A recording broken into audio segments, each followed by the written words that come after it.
Estamos de volta com o nosso curso de grego. Desta feita, vamos trabalhar neste vídeo declinação, que na verdade é uma nova apresentação do assunto, pois que o mesmo já existe postado em nosso canal. Fizemos na semana passada um vídeo sobre este assunto. Este é apenas uma forma alternativa para fixar a aprendizagem sobre este assunto. A palavra grega, ela se constitui de raiz e afixos. Os afixos, por sua vez, apresentam-se como sufixo e ou prefixo, e estas realidades formam a palavra grega, a mesma coisa como acontece em português. Declinação, conjugação, flexão são termos que têm afinidade perfeita entre si. Na verdade, pode-se até dizer que são sinônimos, dependendo do contexto. A declinação acrescentará uma desinência, que pode ser verbal ou nominal, a um radical. O radical, em linguística, é um morfema básico. A grosso modo, é aquela parte básica da palavra sem a qual ela não pode existir. E é nesta parte básica da palavra que está o seu sentido primordial. A partir dali vêm todos os demais sentidos. Declinar. O que é declinar?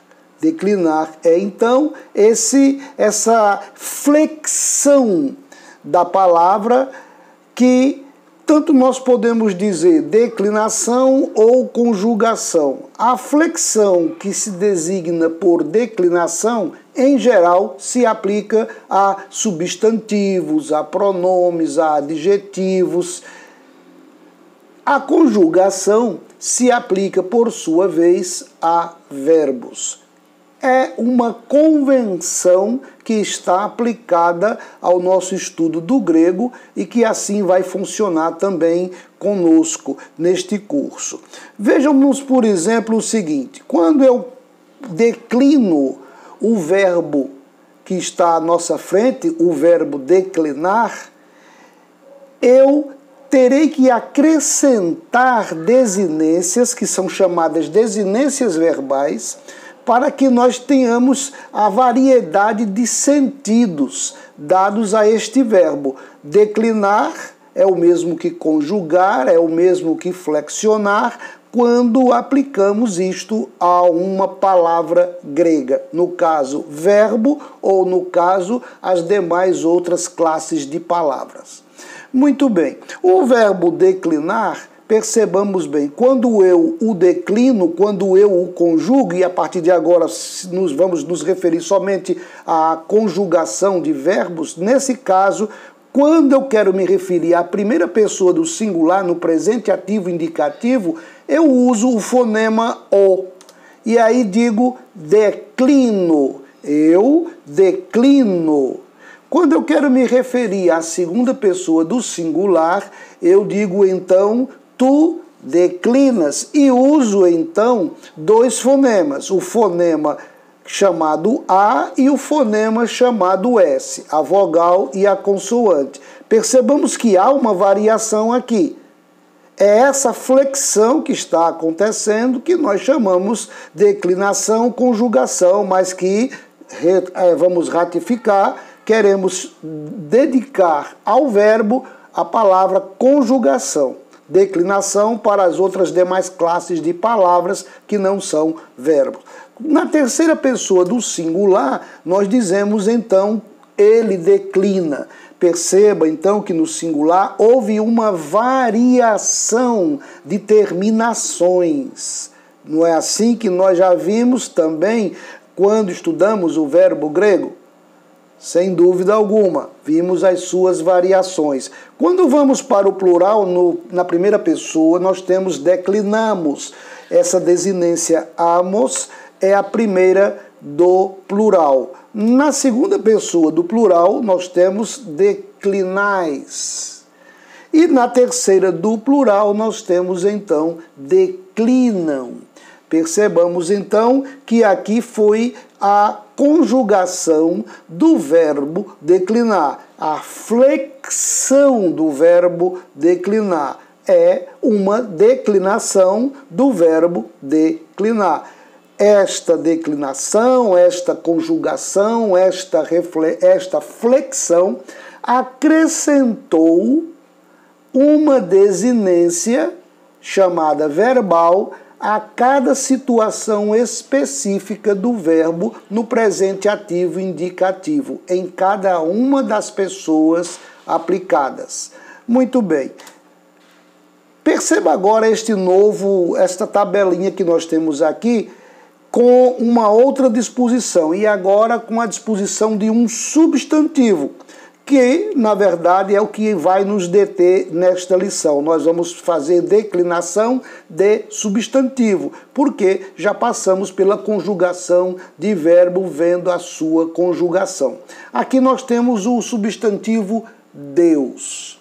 Perceba, então, nós temos um Deus, de um Deus, para um Deus e ó Deus. Em português, você pode perceber que não há nenhuma variação no substantivo Deus. Não há variação. Este substantivo permanece morfologicamente o mesmo em todas as situações. A primeira situação é a situação de sujeito de uma frase. Um Deus chegou aqui. Quando eu penso na segunda situação, eu estou pensando naquilo que seria um genitivo de um Deus. O genitivo é o caso de posse, é o caso de descrição, é o caso de procedência. E aqui depois nós temos o chamado objeto indireto ou o dativo para um Deus. É uma outra situação. E o acusativo ou objeto direto tem a repetição um Deus, que é a mesma que está aqui no nominativo ou no caso do sujeito. Perceba o seguinte, o caso do sujeito está aqui, é o caso do nominativo, aqui nós temos o genitivo, que é o caso do adjunto nominal, aqui nós temos o dativo, que é o caso do objeto indireto, aqui nós temos o acusativo, que é o objeto direto, e aqui, ó Deus, é o caso de chamamento, é o caso de vocativo, como costumamos dizer em português. Mas você percebe que o que faz mudar o sentido de cada uma destas expressões, que faz mudar, na verdade, o que faz mudar o sentido da palavra, do substantivo Deus em cada uma dessas situações é apenas aquilo que o acompanha. Aqui no caso o numeral, aqui uma preposição e o numeral, aqui outra preposição numeral, aqui um numeral e aqui uma exclamação. Muito bem, isto é em português. Então percebemos que em português, mesmo havendo mudanças de casos, não há alteração no substantivo. Isso, em análise sintática, para algumas pessoas, cria certa dificuldade. Mas observe que em grego essa dificuldade é minimizada. Perceba, a palavra theos. Essa desinência que está aqui, omicron sigma, é a desinência do nominativo. E ela só vai aparecer nos substantivos da segunda declinação no nominativo. Então, quando um substantivo da segunda declinação aparece com essa desinência, omicron sigma, você saberá sempre que ele está no nominativo, salvaguardada a situação em que se tem um predicativo. De forma geral, de maneira geral, teremos sempre um nominativo, o que significa dizer que theos, nessas circunstâncias, é sempre o sujeito da oração.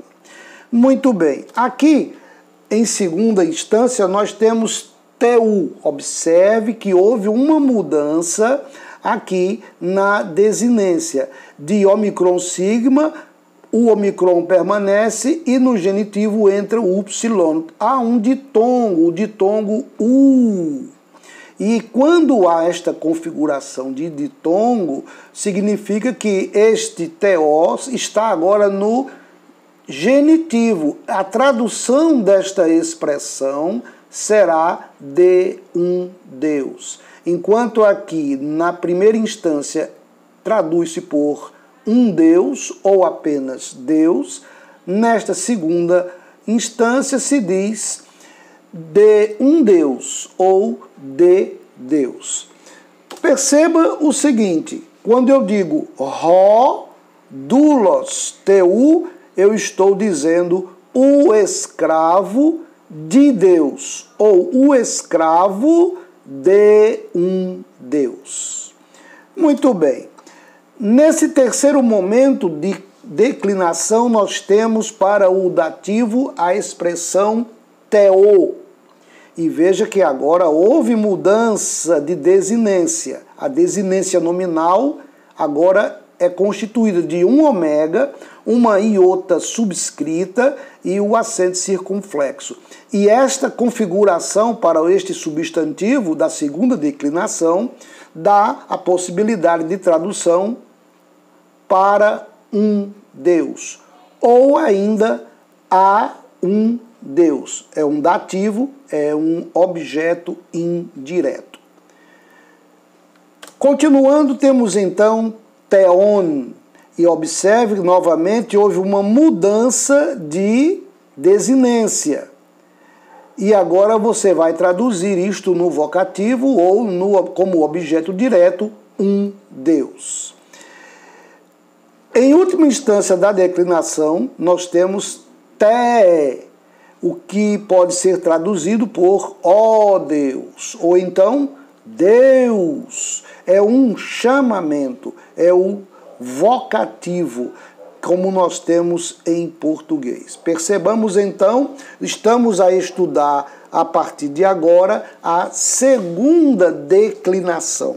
Nós temos em grego 3 declinações, primeira, segunda e terceira. A primeira estudaremos logo em seguida e por fim estudaremos a terceira. Por quê?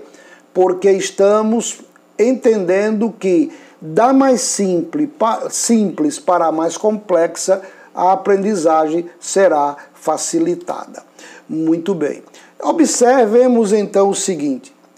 Os substantivos são palavras que designam coisas ou pessoas e, como os verbos, têm sufixos, que nós chamamos de sufixos verbais ou desinências verbais, e para os substantivos, desinências nominais. Temos número em grego como temos em português. Da mesma forma que temos o singular e o plural em português, temos em grego também. Com a diferença de que em grego temos aqui, como nós podemos ver, o dual. Singular e plural, da mesma forma que em português. Dual aplica-se quando tratamos de realidades que nos aparecem aos pares. As orelhas, as mãos, os rins, os pés, tudo que nós podemos apresentar em pares pode ser aplicado o número dual. Da mesma forma que temos em português gênero, em grego também o temos. Há 3 gêneros em grego: o gênero masculino, o gênero feminino e o gênero neutro. A realidade do gênero em grego é gramatical, é apenas gramatical. O gênero de qualquer palavra não é determinado pela natureza da coisa designada pela palavra. Isso é bem interessante, porque nesses tempos em que andam tentando fazer mudanças, onde não há possibilidade de fazer mudança alguma, porque o que é do jeito que foi dado, Nós, estudando aqui, vemos que em grego a situação é apenas da perspectiva gramatical. Não tem a ver com a natureza da realidade estudada. É claro que antropos refere-se a homem e é masculino. Gne ou gne refere-se à mulher, é um substantivo feminino. Mas temos, por exemplo, duas palavras que se referem à casa. Uma é masculina, outra é feminina. A palavra oikos é uma palavra masculina, mas a palavra oikia é uma palavra feminina. Mas ambas as palavras referem-se à nossa casa, à casa em geral, a uma casa. O gênero de um substantivo, portanto, deve ser memorizado juntamente com ele. Não pode ser esquecido isto. Ok, vendo então o que são substantivos, vendo que eles possuem número, possuem gênero, agora nós podemos entrar um pouquinho mais no assunto de declinação quando vemos os casos de declinação em grego. Nós vamos perceber que a palavra que usamos aqui para essa realidade de declinação em grego, a palavra caso, ela pode aparecer em português e aparece com outros nomes, sem dúvida alguma. Isso em análise sintática nós vamos perceber isso facilmente. Mas no caso do grego, do mesmo jeito que há casos em português, há casos em grego. Só que nós, quando estudamos português, nós não estudamos desta forma. Não é verdade? Você se lembra que quando você estudou, você estudou o sujeito, você estudou o adjunto nominal, você estudou o vocativo, o objeto indireto, o objeto indireto, etc. Aqui em grego, nós usamos uma nomenclatura diferente. Para o sujeito, nós usamos nominativo. Para esses outros casos que nós vamos citar, teremos o outro nome. Vamos começar pelo nominativo. O caso nominativo é o caso de designação, é o caso de identificação de algo. É usado regularmente para expressar o sujeito de uma oração, o sujeito de uma sentença, o sujeito de algo que é dito. É usado também para indicar o predicativo de verbos auxiliares. E é esse um detalhe que nós não devemos esquecer. Tá certo? Muito bem. Temos também o caso genitivo. O genitivo é o caso de descrição, basicamente. Mas amplia-se isso para pensar da seguinte forma: é o caso também de posse e é o caso de procedência. O que significa isso? Quando você diz casa de pedra é uma descrição a respeito da casa. Quando você diz carro de fulano, o carro é de quem? De fulano. Esse de fulano é um caso de posse. Esse genitivo é genitivo de posse. Quando dizemos Paulo de Santa Catarina é um genitivo de procedência, de onde este cidadão procede ou de onde ele é natural. Muito bem, este é o caso genitivo. Temos então o dativo. Dativo é o caso do objeto indireto. E esse objeto indireto na língua portuguesa. Temos então o acusativo, que é o caso de extensão ou limitação. Indica o objeto direto do verbo transitivo. O vocativo é o caso de chamamento. Podemos expressá-lo chamando alguém fulano, ou então numa exclamação, ó fulano, como num rogo, como numa oração. Muito bem.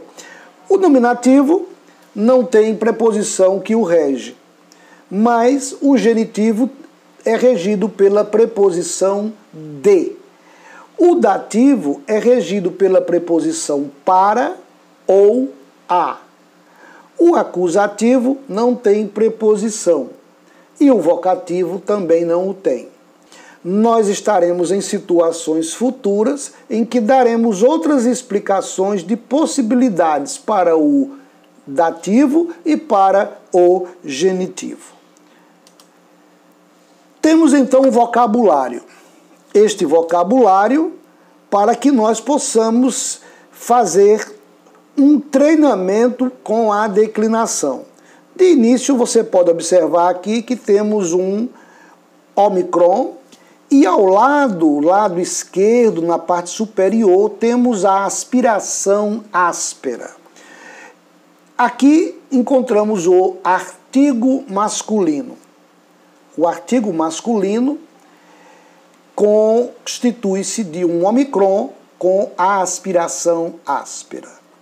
Devo dizer que a maioria dos substantivos, na segunda declinação, a maioria é constituída de substantivos masculinos. Temos substantivos femininos na segunda declinação? Sim. E temos substantivos neutros também. Muito bem. Temos aqui este substantivo angelos. Por que angelos?